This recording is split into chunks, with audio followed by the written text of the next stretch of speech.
Muito boa noite a todos. É uma grande felicidade estar novamente aqui, podendo realizar um estudo na página do Grêmio. Boa noite, Rafael. Obrigado pela ajuda. E hoje nós chegamos em dezembro, né? Vamos fazer a prece para iniciar o nosso estudo de hoje. Estamos juntos.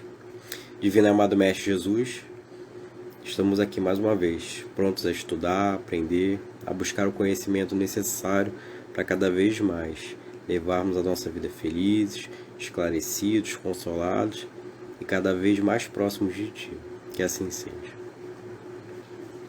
E agora nós vamos abrir o nosso estudo de hoje, a nossa reflexão de hoje. Enfim, chegamos em dezembro. Dezembro, o mês em que nós comemoramos o nascimento do nosso Mestre Jesus. E para nós fazermos uma reflexão, né, sobre os temas de Jesus, nós escolhemos o livro da Boa Nova, psicografia de Francisco Cândido Xavier, e é ditado por Humberto de Campos. Quem ainda não leu, o leia, porque é fantástico. E nesse livro de Humberto de Campos, ele busca trazer episódios da vida de Jesus em que não estão nos textos da Bíblia. E são reflexões, são ensinos que nos trazem, né, grandes reflexões a respeito, né, do nascimento até a crucificação, de episódios que foram vivenciados ali.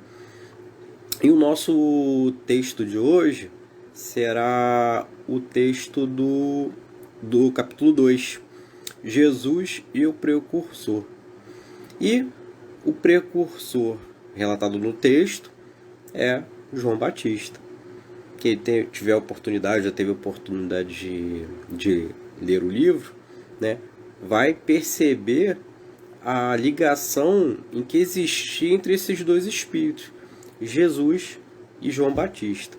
E um elemento fundamental para o nosso estudo de hoje é a participação de vocês. Um elemento fundamental da noite de hoje é a participação de vocês, que vocês vão saber de que maneira que vocês vão participar do nosso estudo de hoje. Para nós começarmos, vamos começar falando de João Batista, né? O que é o precursor? O precursor é aquele que vem à frente, que traz alguma coisa na frente, que veio revelar, né? A gente pode usar esses sinônimos para precursor, que veio trazer alguma coisa na frente. Isso é precursor. E o João Batista, filho de um sacerdote chamado Zacarias e uma prima de Maria chamada Isabel, né? Ele nasce antes de Jesus. E tem um certo... A gente não sabe quanto tempo, mas acredita-se que em torno de meses antes de Jesus. Por que a gente não tem? Porque tem alguns conflitos de informação, mas acredita-se que são meses antes de Jesus, que João Batista foi concebido antes, né? E João, né, é o último profeta do Antigo Testamento, que se inicia o Novo Testamento a partir de Jesus. Pela tradição, o último profeta do Antigo Testamento foi João Batista. E ele é tido, né, como a reencarnação de um grande profeta de Israel chamado Elias, que viria, né, para anteceder o Messias Salvador, precursor.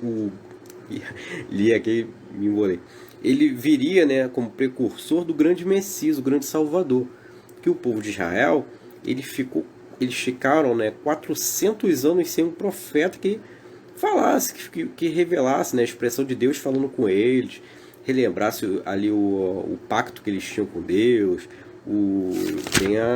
os mandamentos divinos, estivesse sempre ali com eles. E depois de 400 anos vem João Batista para consagrar, né, sendo o precursor de Jesus. E vamos lá. No livro, o Humberto de Campos relata essas estranhas circunstâncias que estão envolvidas no nascimento dessas duas crianças, Jesus e João Batista. Tá? E nós vamos falar deles crianças. E a participação de vocês vai ser fundamental no estudo de hoje. Preparei uma surpresa. E por que essas circunstâncias são estranhas? Porque da mesma maneira que o anjo Gabriel apareceu para Maria e para João e José, ele apareceu para Zacarias, pai de João Batista, falando que a Isabel teria uma criança e que o nome deveria ser João. E o Zacarias não acreditou. Tem a história, né? Ficou mudo por um tempo. E essas são as circunstâncias, né, que eu posso dar um exemplo para vocês de que teria acontecido. E o legado de João Batista, né? A gente está falando de João Batista para depois entender quem foi ele, para depois falar da comunhão dele ali com Jesus. Vamos falar dos dois. E o legado de João Batista, ele vai além de anunciar a vinda do Messias, né?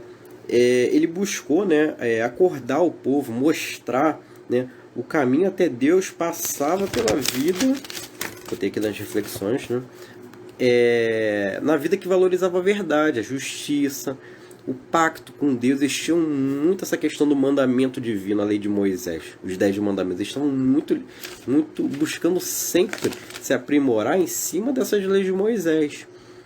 E o João pregava, né, no Rio Jordão. Quem conhece a história de Jesus vê, pelo menos assim, nos filmes ali retratados, João como pregando no Rio de Jordão, fazendo o batismo como uma alusão daquela vida que se modificava. Então, da mesma forma que nós pregamos a reforma íntima, entendemos a importância da reforma íntima, naquela época ele chamava as almas ao quê? A reforma, uma vida nova, de busca de verdade, de justiça, de entendimento das leis divinas.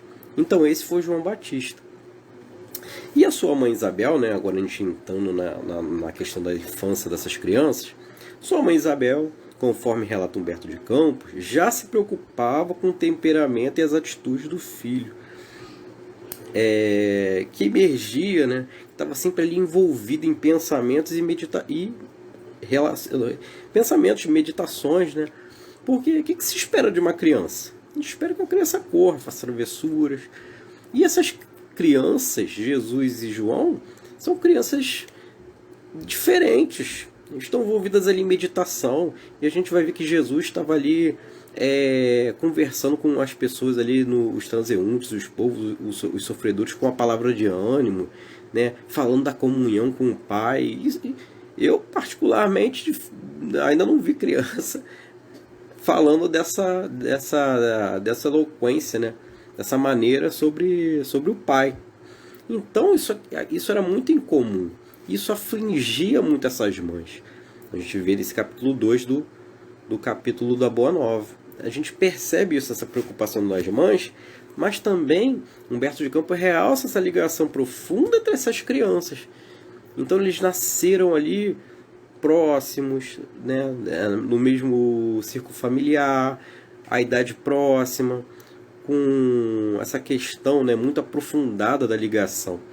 O João Batista, né, ele veio como precursor, mas Jesus, né, o governador espiritual do orbe, né, ele é um espírito crístico, então ele já tem um potencial dentro dele em que eles não ficariam brincando e envolvidos ali com aquela infância. Eles já estavam se programando para a boa nova que eles trariam, para a mudança de paradigmas que eles implantariam em Israel ali e no mundo todo por sequência. Então nós percebemos que são crianças profundamente envolvidas com a sua missão. É isso que o Humberto de Campos nos traz. E Maria, ela consolava, né? Isabel já falando, olha, essas crianças a gente percebe que, nossa, eles são, sabe, se destacam e eles vão ter uma importância dentro da sociedade. Procurava, né, refletir para ela que tudo aquilo tinha um motivo de ser. E a infância de Jesus não foi diferente. Humberto nos relata que Jesus estava sempre em conversação profunda com viajantes, lavadeiras, estava sempre ali falando da comunhão com o Pai, dando lições evangélicas aos doutores da lei. Você já pegou uma criança de ali 10 anos, 8 anos, falando 10, 12, seja falando da comunhão com Deus, e uma lição que Jesus traz que é marcante, essa interpretação da lei mosaica, que é o mais marcante, porque os doutores da lei ficavam ali tentando entender, buscando, alguns aplicando essa lei ao seu interesse, como nós vamos ver, eu trouxe um exemplo. E Jesus já demonstrava o caminho para a felicidade. Como que nós temos que fazer? Como nós faremos para alcançar a felicidade? Jesus já buscava, né, transmitir essas lições. E nós percebemos através da psicografia do método de campo essa questão, essa parte humana das mães, a preocupação das mães. Que mãe se preocupa com seus filhos? Né? Como é que essas crianças, um comportamento anormal já desperta na mãe uma preocupação? Imagina essas crianças, meu filho não está brincando, tá tentando, tá refletindo, tá consolando, tá dizendo, sabe, sobre a comunhão que ele tem com o pai. Mas que pai é esse que a gente não entendia essa ligação do ser humano com Deus? E Jesus estava ali se aprofundando em reflexões. E agora, né, a parte mais profunda em que eu vou pedir a participação de vocês, do nosso estudo de hoje, é a lição mais linda que eu acho que eu consegui extrair aqui do livro de Jesus. Porque ela traz uma reflexão para os nossos dias de hoje. E o Humberto de Campos nos relata ali no texto essa história de que Maria, conversando com a Isabel, ela relata, né, que Maria relata a idade de Jerusalém e como Jesus, tão novo, encantava as pessoas, esclarecendo os doutores da lei quanto às questões que lhe eram propostas. Então Jesus, é como a gente vai imaginar uma igreja, um centro de estudo, e Jesus ali tão novo, as pessoas questionando, conversando sobre isso, Jesus ali esclarecendo. Olha, isso não é assim dessa maneira, a interpretação é essa. Para que fique claro, vamos dar um exemplo. É lícito curar no sábado? Segundo a lei de Moisés, devemos guardar o sábado. O que o israelita lá, os judeus faziam? Não trabalhava o sábado. Até hoje tem essa religião. E olha a reflexão que Jesus, só que ele já traz essa reflexão adulto. E aí ele pergunta, né, aquelas pessoas ali, é justo curar no sábado? Trabalhar no sábado? E as pessoas ficam caladas. E ele manda trazer um doente e cura aquele doente no sábado. E as pessoas ficam, sabe, estarrecidas. Então quebra um paradigma, uma questão que eles tinham de não trabalhar sábado. Jesus, nossa, olha, você pode trabalhar o sábado fazendo o bem. Então ali já vai rompendo. Esse é um exemplo de um dos paradigmas que a gente tinha, uma das regras que tinha naquela época, que Jesus foi rompendo. E, né, durante essa viagem a Jerusalém, o sacerdote Eleazar, ele adverte aos pais quanto ao risco que o menino corria por conta do que as suas interpretações causariam no futuro. A quantas pessoas as interpretações de Jesus prejudicariam, a quantos interesses elas prejudicariam. E os pais de Jesus consideravam deixá-lo estudando para ser um doutor da lei, já que ele se destacava nesse aspecto. Agora vem a participação de vocês. Vocês vão usar a imaginação. Vocês têm um filho de 12 anos. De 12 anos. E essa criança, ela está falando de Jesus, que ela veio para auxiliar o progresso da humanidade. E vocês estão ali ouvindo, percebendo aquilo ali. E aí vocês, sabe, nossa, ele realmente se destaca. Olha, é melhor falar com a esposa, com o esposo. Nossa, vamos colocar ele numa escola, né, que permita que ele se desenvolva. E ele, sabe, ali ele vai aprender coisas, vai se preparar para a vida, para ter, sabe, uma vida de glória. Sabe, ele vai despontar. E aí, né, depois que vocês ali, você e seu esposo, você e sua esposa estão ali conversando sobre o futuro do seu filho nos dias de hoje, tá? Imagina aí seu filho, você que tem seu filho, né? Imagina aí você com seu filho falando lá, e você com sua esposa, com seu esposo falando, não, a gente vai botar ele na melhor escola e tudo mais, e vamos procurar, né, para que ele se desenvolva o aspecto dele que tem que ser desenvolvido. E essa criança surpreende vocês com essa passagem que eu vou ler para vocês, vou tomar a liberdade de ler para vocês. Vocês têm que se imaginar recebendo essa resposta do filho de vocês. Vamos esquecer que é Jesus aqui, vamos imaginar que é o nosso filho. E quando os pais de Jesus, no dia seguinte, chegam para... estão em casa, Jesus questiona a mãe. E ele diz assim: Mãe, que queres tu de mim? Acaso não tenho testemunhado a minha comunhão com o Pai que está no céu? O que a gente espera dos nossos filhos, dos nossos descendentes? Que eles sejam pessoas honestas, boas, amem a Deus, estejam sempre conectados com a espiritualidade.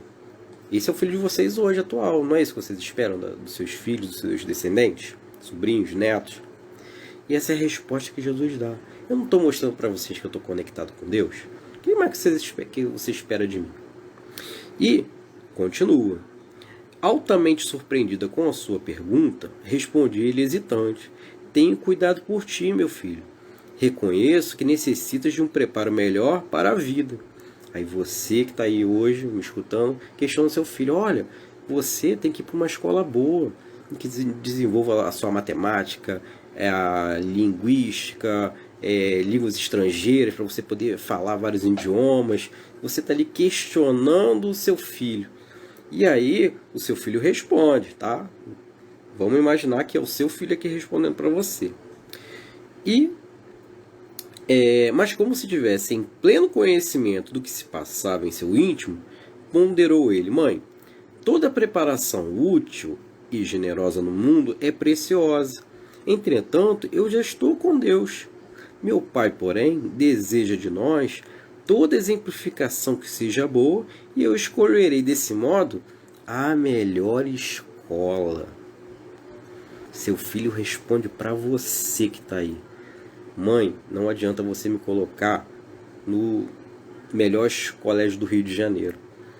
Toda preparação é útil, eu agradeço o que você quer fazer, mas o que você quer me proporcionar, que é a felicidade, eu já tenho, porque eu estou em comunhão com Deus. Vocês estão conseguindo?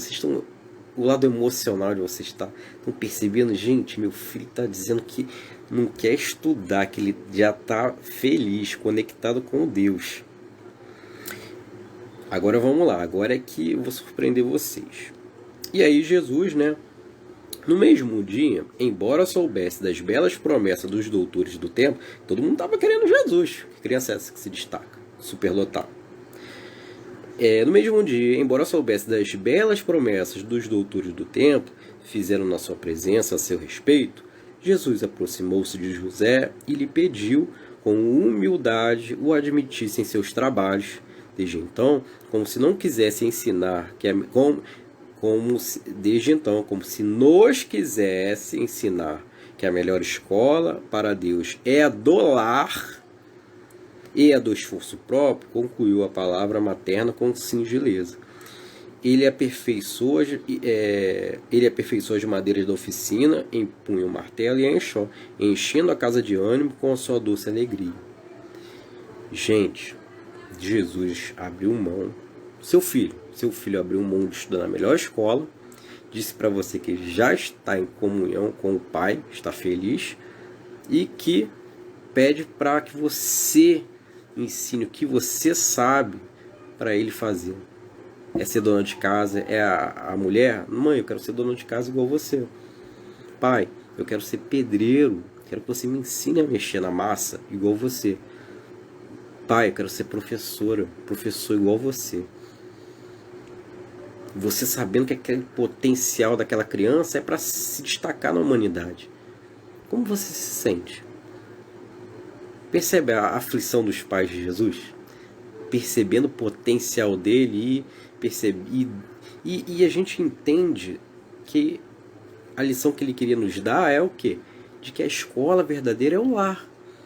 A escola verdadeira que nos ensina é o lar. E essa aflição que a gente sente? Por que isso me incomoda tanto, meu filho, não escolher o futuro que eu acho que é mais brilhante para ele, que vai destacar? O que será que nos envolve os sentimentos? A nossa sociedade, ela está profundamente ligada aos bens materiais. Então a gente está associando o estudo a bem material. Olha, você tem que estudar na melhor escola para conquistar o seu espaço e mais dinheiro, porque você vai se destacar na área que você quiser. E outra questão que é profundamente dolorosa na sociedade de hoje é preparação como certeza de sucesso. Então eu vou botar meu filho na melhor escola porque ele vai ter sucesso. Então você bota seu filho na melhor escola, muitas vezes age contra a vontade dele. E aí, quem tem sucesso na vida?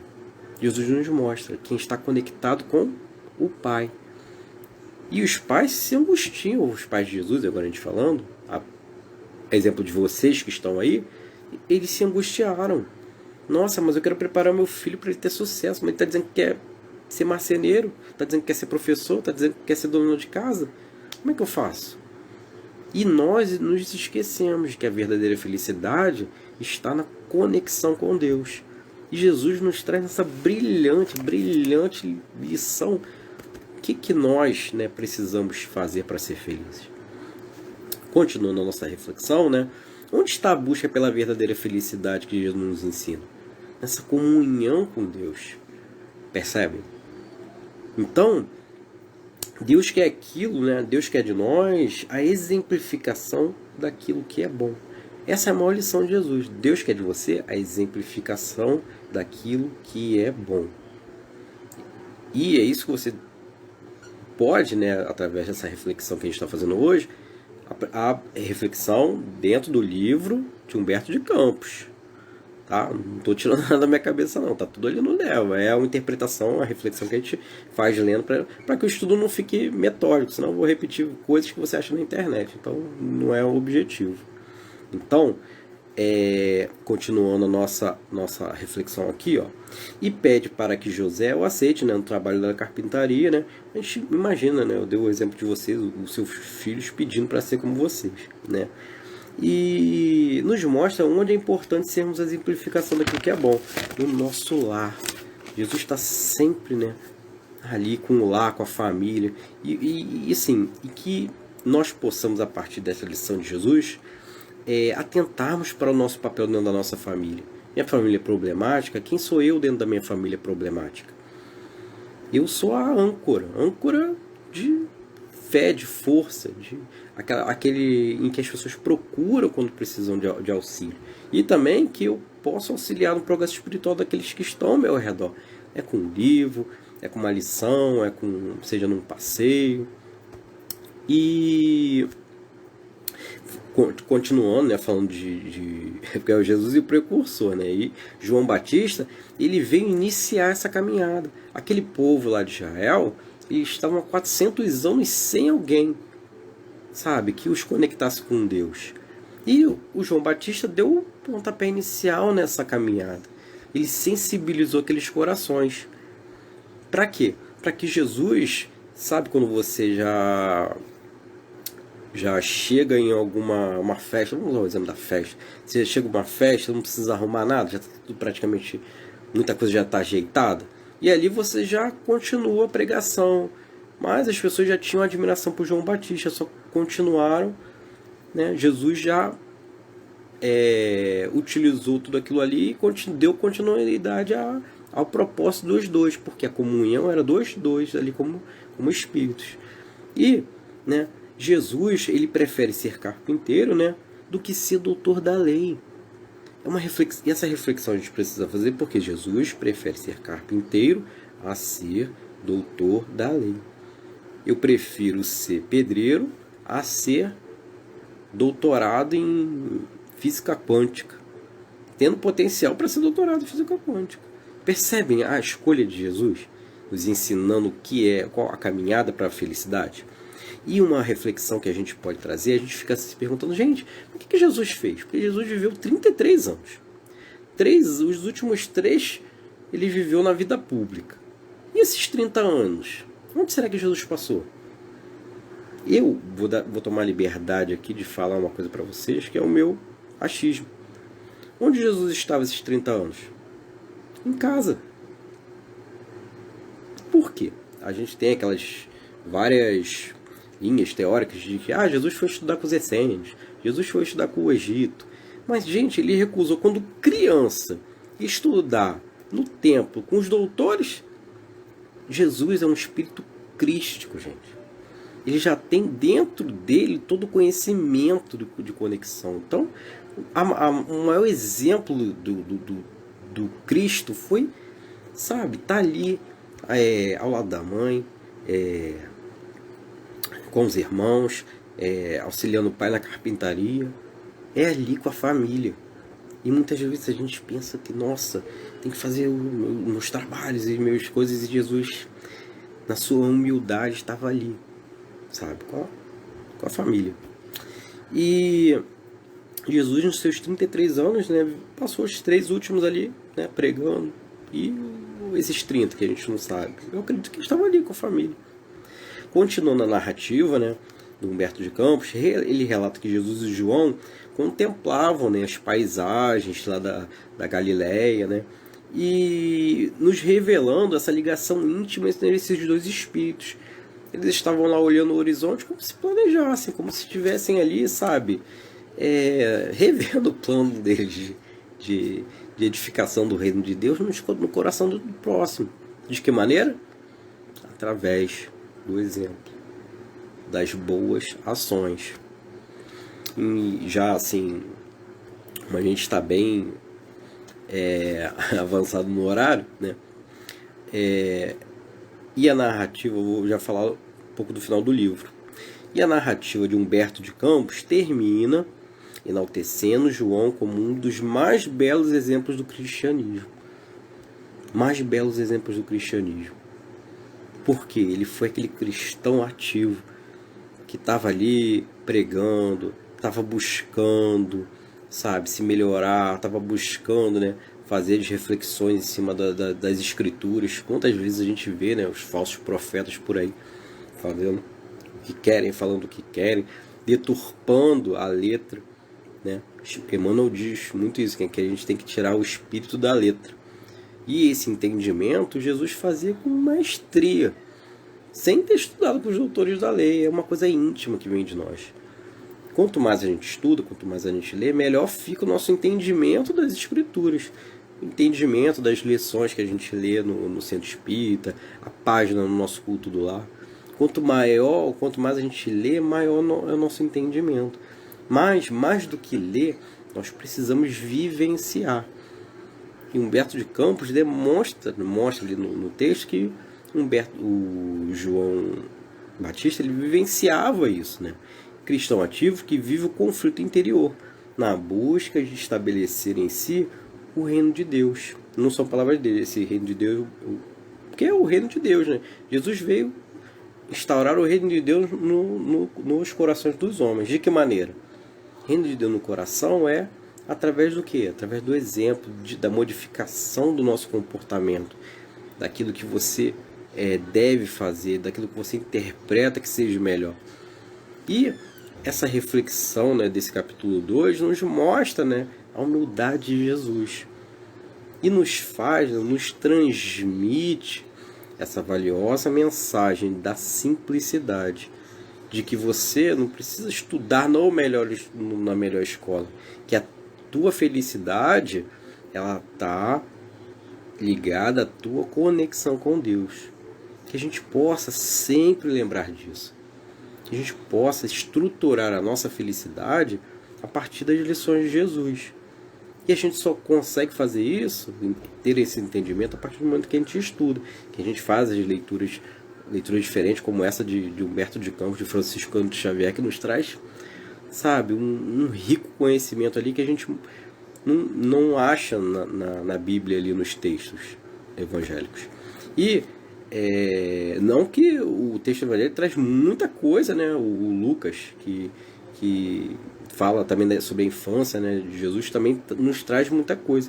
Mas a perspectiva do Espiritismo na nossa vida nos faz entender, né, qual o nosso propósito. A gente não vive uma só existência.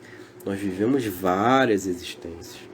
Então a nossa busca por felicidade, que ela se edifique nessa humildade, nessa simplicidade de que é fazer o que é bom, o que agrada a Deus, que vai nos elevar espiritualmente. E a maior lição de Jesus aqui nesse capítulo que a gente viu, que é estarmos no contexto familiar. Tipo, nós podemos, né, o nosso exemplo fica marcado dentro da nossa família. Eu sou o melhor cidadão, mas não sou um bom filho, não sou um bom pai, não sou uma boa mãe.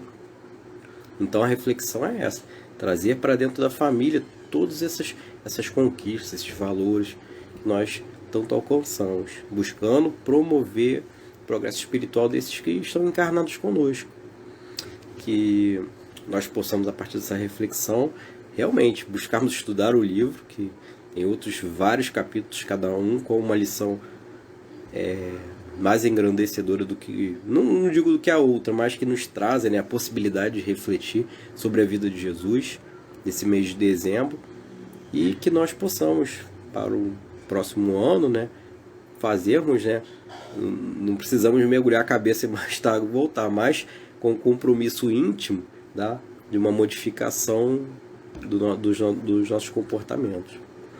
Me despeço agora agradecendo a presença de vocês e que vocês fiquem com Deus. Guardem a reflexão, que vocês possam olhar para os seus filhos agora e colocá-los no caminho da verdadeira felicidade, tá? Então vou fazer a prece para nos despedirmos. Divino e amado Mestre Jesus, obrigado por mais esta oportunidade de estarmos aqui, conectados com Jesus, conectados com Deus, buscando sempre, Mestre, o melhor para o nosso progresso espiritual, auxiliando sempre aqueles que estão ao nosso redor também. Que assim seja. Bem, até logo, amigos. Muito obrigado pela audiência. Tchau, tchau.